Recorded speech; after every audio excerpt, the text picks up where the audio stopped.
By applying simulation-based co-optimization techniques, he helps define the best plant setups and strategies. His work plays a key part in driving energy innovation, supporting MHI's efforts in support, business development, and sustainable investment across EMEA.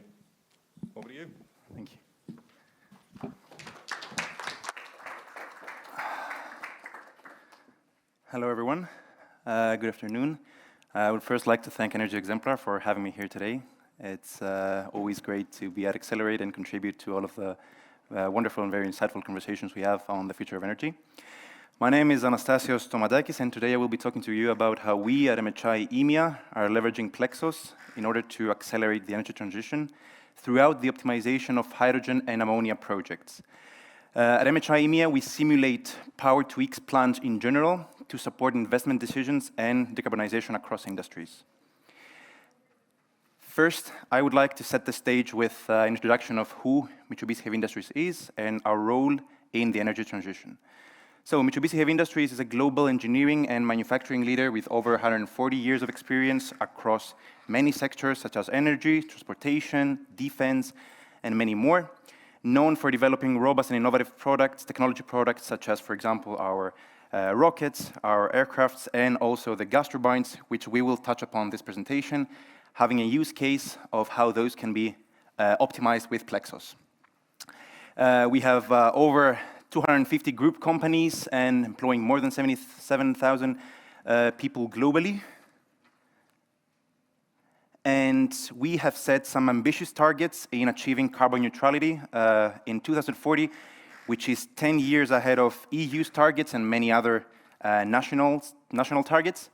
To do that, we aim to reduce and completely eliminate our CO2 emissions across all of our operations. However, we at MHI believe that this is something that cannot be done only by ourselves. This is why we work along with our partners, along with clients, academia, and also governments in order to achieve those goals.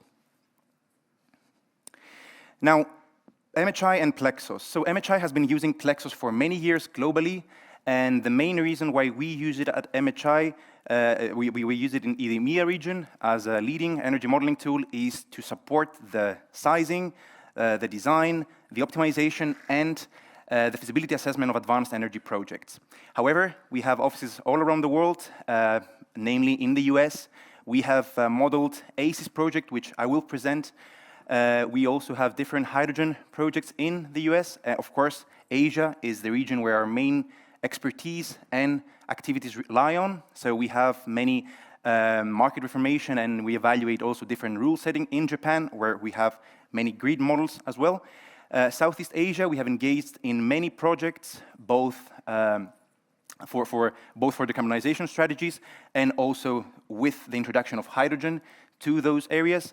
And of course, Europe, which is the focal point of this presentation. Here, our main focus is a little bit different from the ones that have been discussed so far at Xcelerate, because we actually do an optimization and a configuration optimization for hydrogen and ammonia plants, where MHI comes in as a co-developer. So we don't just produce the study, but we aim to invest in those projects. And PLEXOS is a tool that helps us assess the feasibility, the financial feasibility of such a case. While doing that, we also promote our assets, our technology assets, namely our gas turbines, that could be that are fueled by hydrogen and ammonia. And with those, we believe that we have found new use cases where hydrogen and ammonia can be used.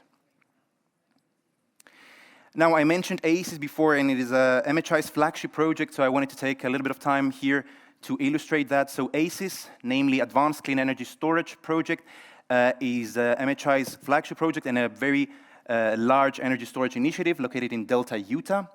Basically, what happens at ACES is that we produce, store, and deliver green hydrogen. And then, of course, we have the use of renewables, namely wind and PV, the power, the electrolyzer. We produce green hydrogen. It is stored in underground salt caverns, and then we make use of this hydrogen. And actually, we have also incorporated our gas turbine, the M501 jack, which consumes hydrogen in order to provide power to the grid when needed. Now, such a project now the use of PLEXOS is highly visible in such a project and of course to other similar projects. And the way to do that is by optimizing by defining the optimal scheduling of hydrogen dispatch.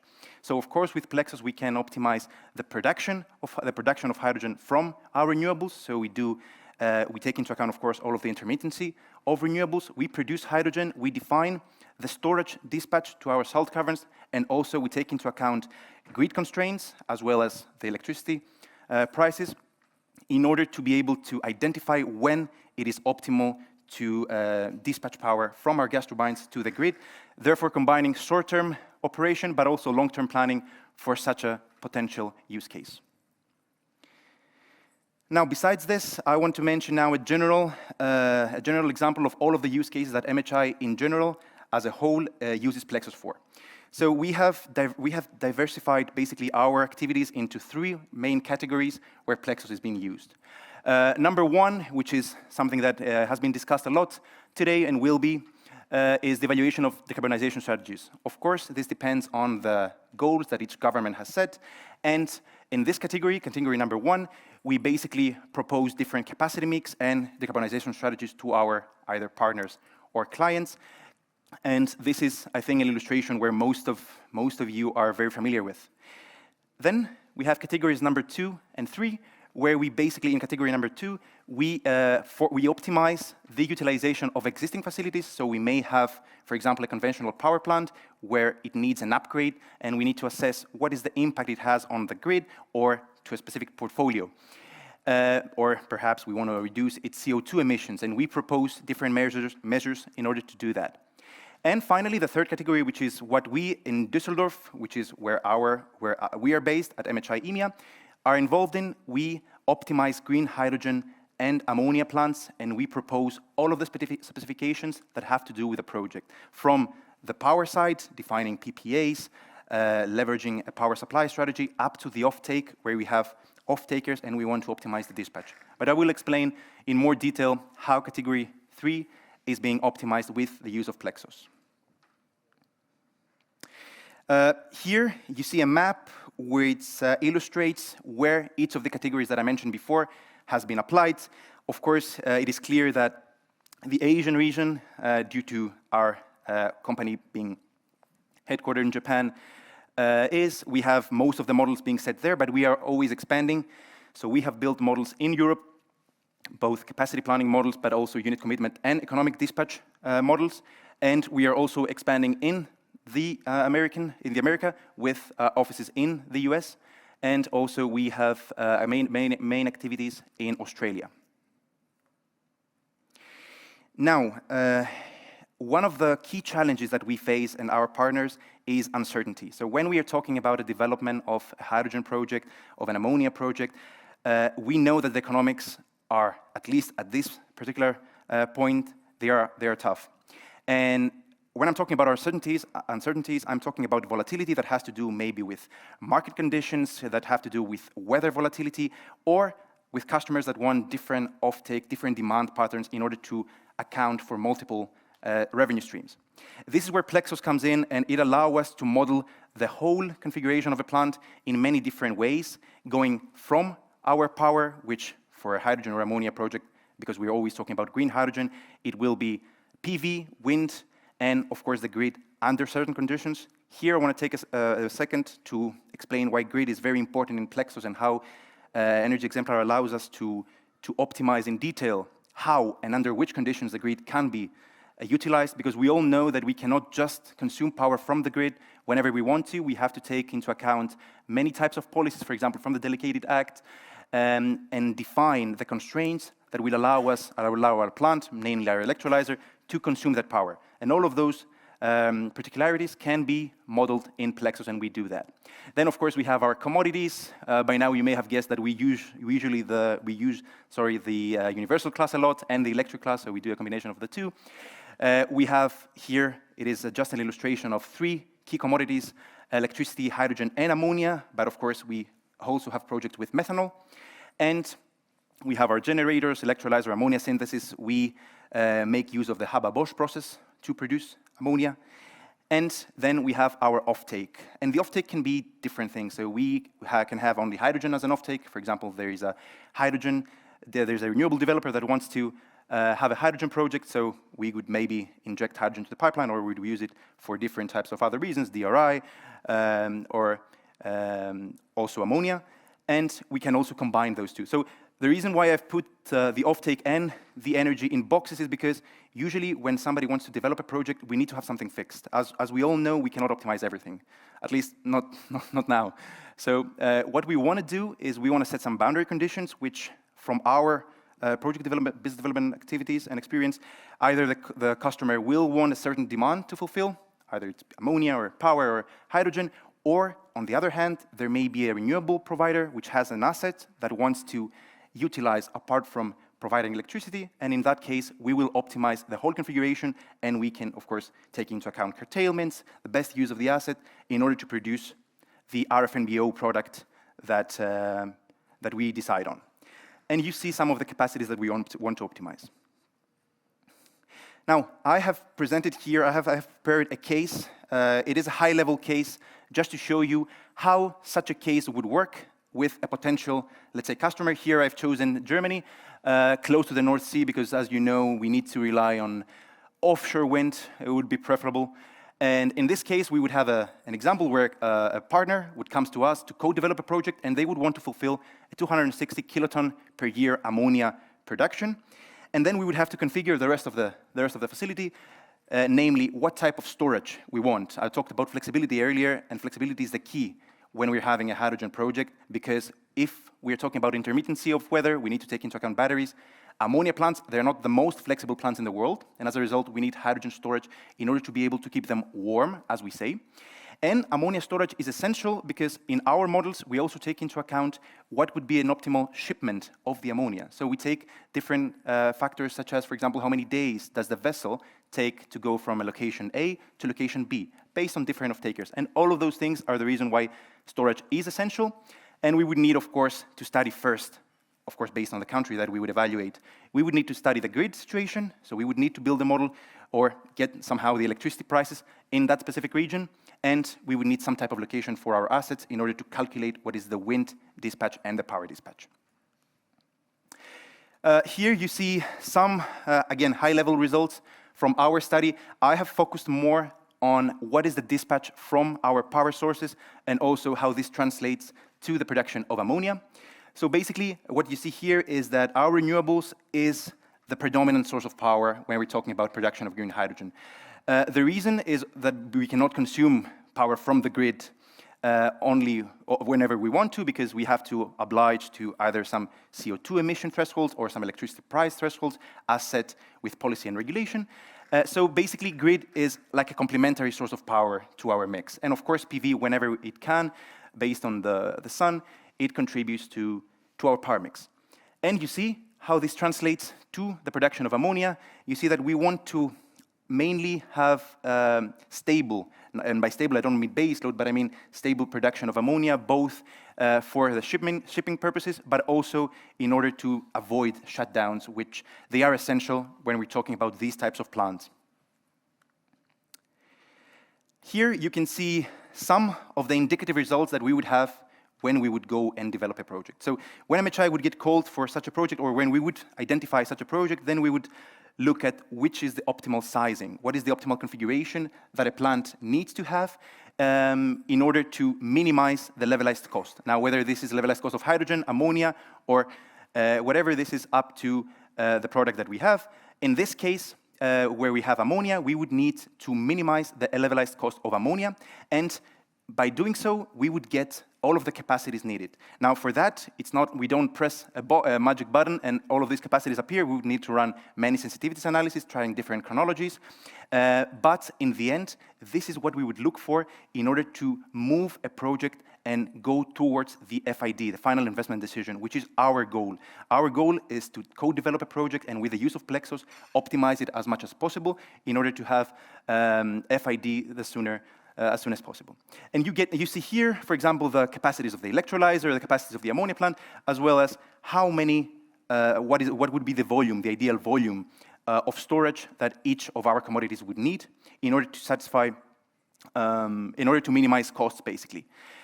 And also here you can see how much power we are consuming from the grid, combined, of course, with our sources of power, our main sources of power, wind and PV. And on the right, you see an LCOE breakdown. Now, it's not, I'm pretty sure that it's not a surprise to most of you here that power is the predominant key when it comes to having a hydrogen or ammonia project.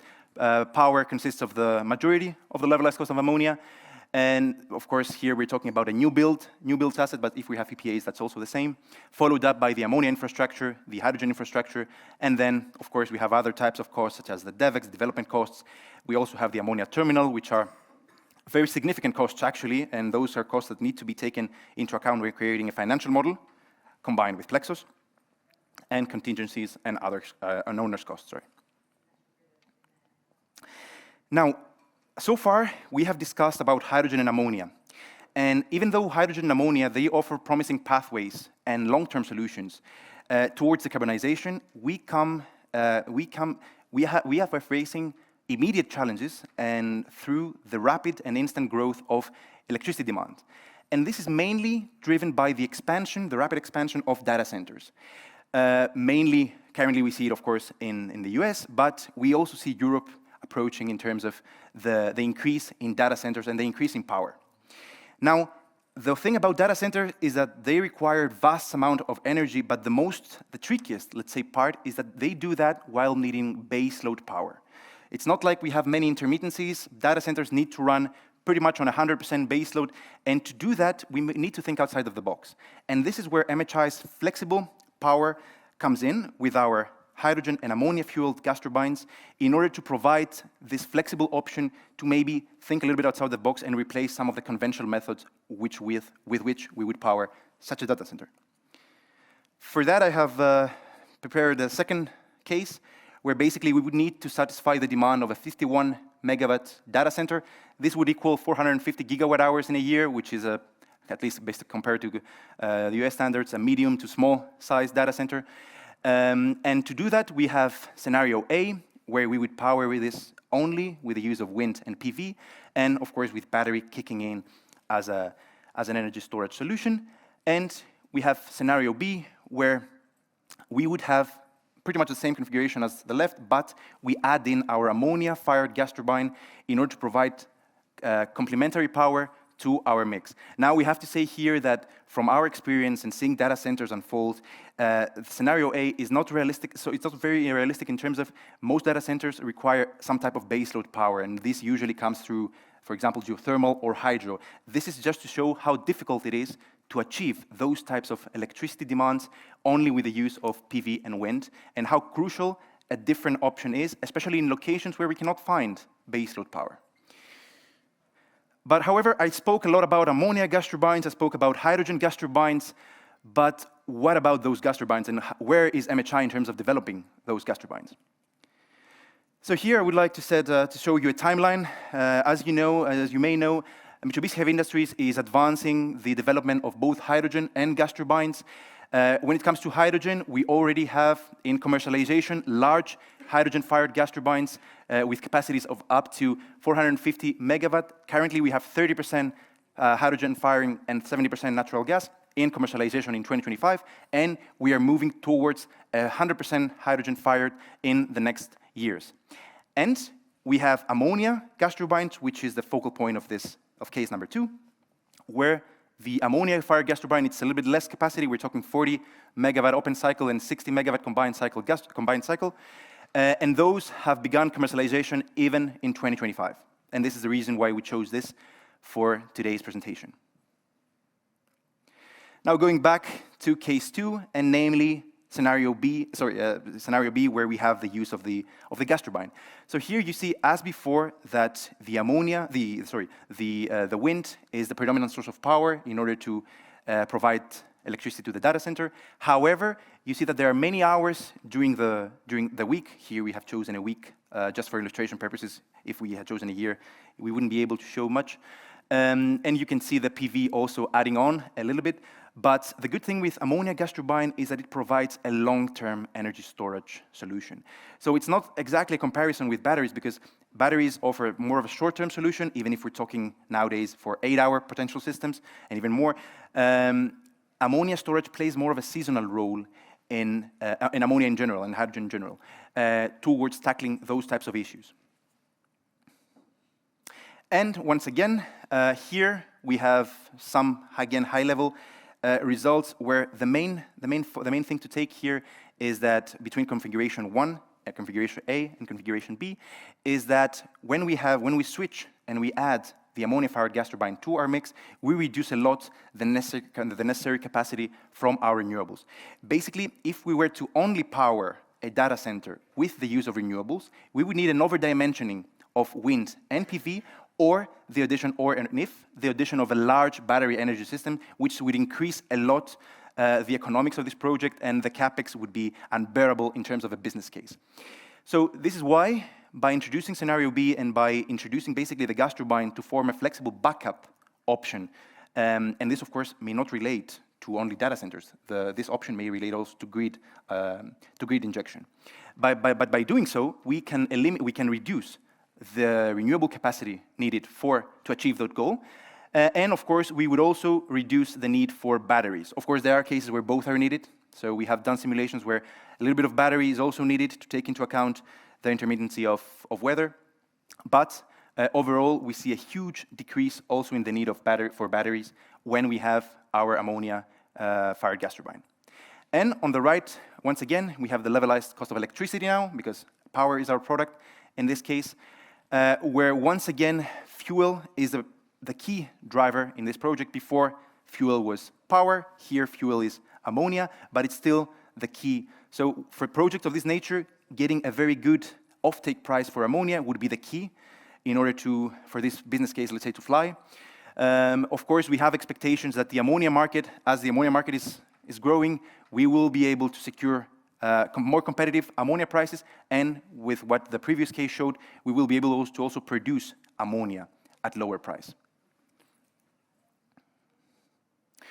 I would like to summarize today's presentation just by going through exactly what we did. We basically talked about a power to ammonia case where MHI uses PLEXOS in order to optimize the whole configuration of the plant, from the power dispatch up to defining what is the optimal scheduling of offtake for the product and everything in between, with the use of PLEXOS and the electric and the universal class. And then we changed directions and we went from ammonia to power, defining how a gas turbine, an ammonia-fired gas turbine, can kick in to the power mix and provide a flexible solution for baseload and sustainable and green, which is the most important, power.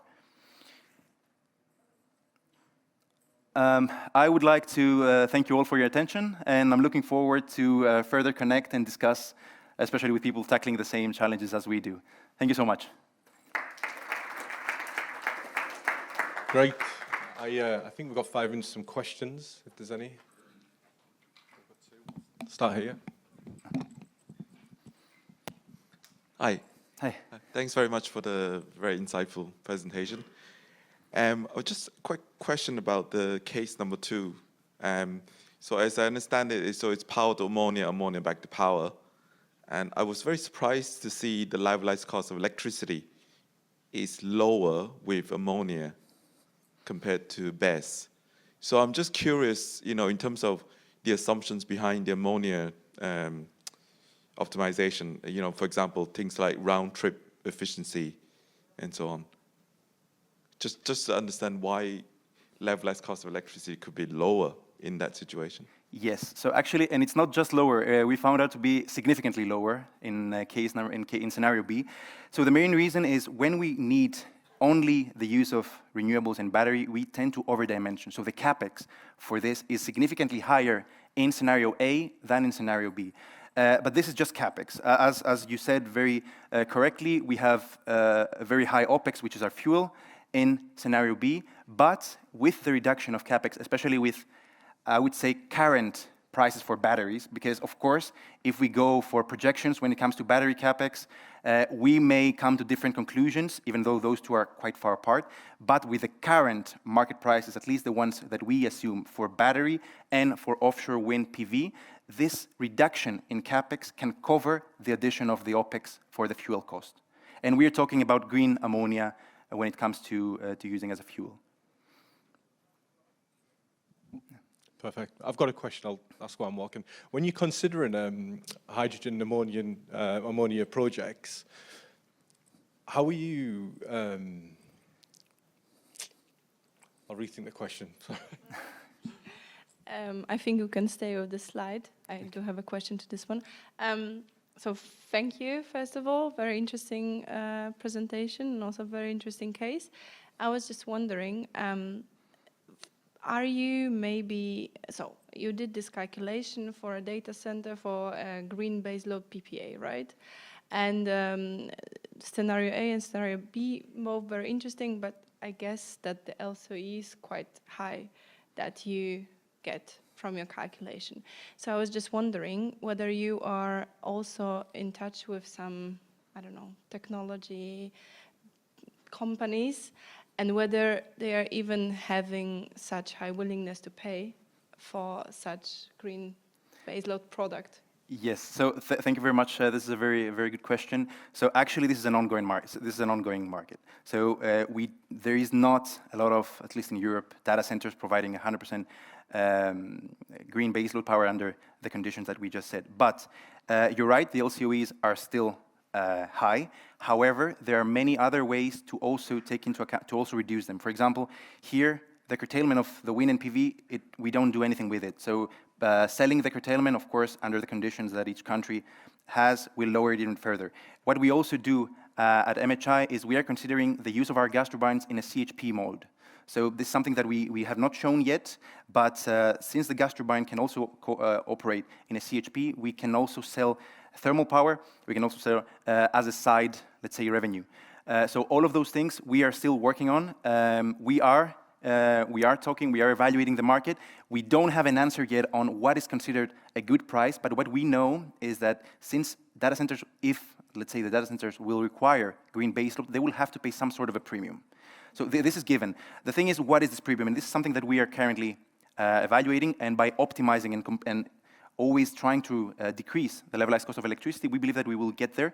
But there are many ways. For example, I just mentioned using CHP, we found to decrease the LCOE even more, selling the curtailment, and of course, with the reduction in capex for both wind and PV, which are foreseen to take place.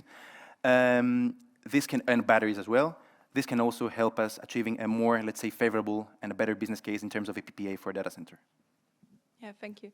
May I have one more question? Sorry. Please. To case one, you showed a donut graph with costs, LCOA, levelized cost of ammonia.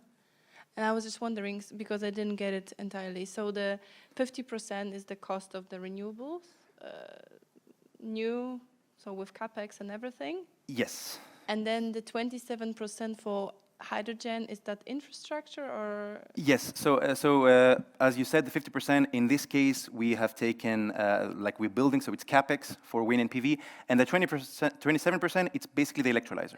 So the electrolyzer is the key cost. Of course, we have OpEx in that as well, but the key cost is just the electrolyzer and hydrogen storage, which also has a significant cost, especially when we take into account compression, which increases a lot the cost for hydrogen. So basically, if you add 50 and 27, which is the cost of electrolyzer of green hydrogen, then yes, I mean we would have to do a more thorough analysis if it was only a hydrogen project, okay. Because there would maybe need we would need other components. But let's say in terms of LCOH, levelized cost of hydrogen, yeah, we could make this assumption. However, there would be other factors kicking in if let's say the cycle only ended in the hydrogen loop. Okay, thanks. Cheers, I do have a question. So when you're considering the hydrogen and ammonia projects, what are the key elements of keeping the costs competitive? Yeah, so it's as we said, and we can stick in this slide, is basically power. So in this case, we have capex being a player, but there are projects when we are considering a PPA, and securing a competitive PPA is the key across, I would say, all hydrogen projects. This is something that in Europe we try to improve, whether this is offshore, onshore wind, or PV. Securing a PPA, even €1 plays a huge role in the dynamics of project financing. So at MHI, we don't just stop at an LCOA. We take those figures and then we do project financing in order to assess what would be the optimal return for us in terms of, for example, equity IRR or other indicators. And when we do sensitivity analysis with the use of PLEXOS, we see the importance of power.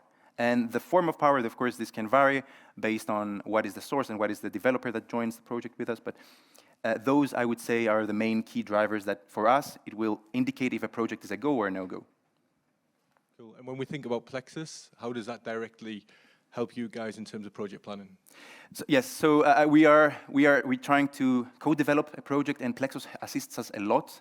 I mean, it's essential to de-risk the project. So we are technology, as MHI, we are a technology company. We are producing technology products, and throughout our expertise and our many years of experience with OEMs that we have also shares, but also very strong partnerships and collaborations, we are providing to this potential project all of the specifications and the technical inputs that we would feed into PLEXOS. So this is, we believe, is a great advantage that MHI has. And PLEXOS assists us by using those inputs that we believe are the most reliable, not in terms of not being very optimistic or not being very pessimistic. PLEXOS allows us to take those inputs, creating a business case, creating a feasibility analysis, and then moving the project forwards to the business development process. So, yeah.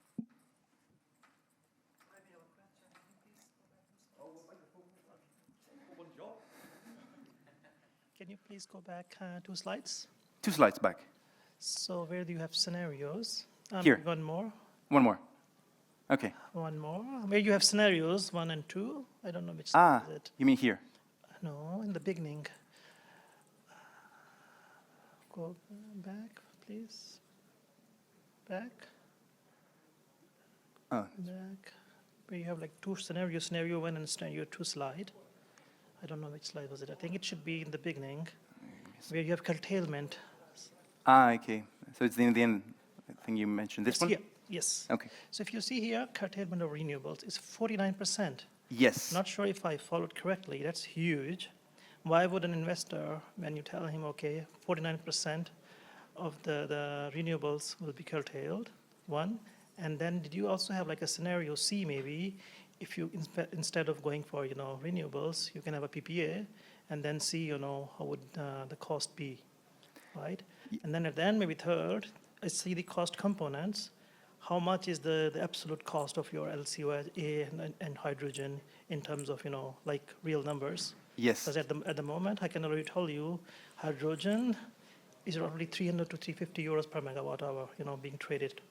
So I don't know which timeline you considered. It would be Yes. nice to see what are the actual values of those variables. I see. So I will take them question by question. So in terms of the curtailment, you're right, this is a huge curtailment, and this is why we believe that there is a lot of room for improvement, because we can make use of that curtailment, actually, by selling to the grid. Of course, green grid allows under certain conditions. But, of course, we see the main point here is to see that any of the curtailment that we may have in scenario A will be reduced by using the ammonia-fired gas turbine. So this was the key thing here to see. Now, in terms of the LCOE, we cannot disclose the exact values for the levelized cost of electricity because this is a little bit of a sensitive topic. But of course, we want to achieve levels that are actually acceptable by the standards of having a green baseload for a data center, which is something that it's not easily been done, and we know that even if it's a little bit higher than, for example, it will be higher than conventional power for sure.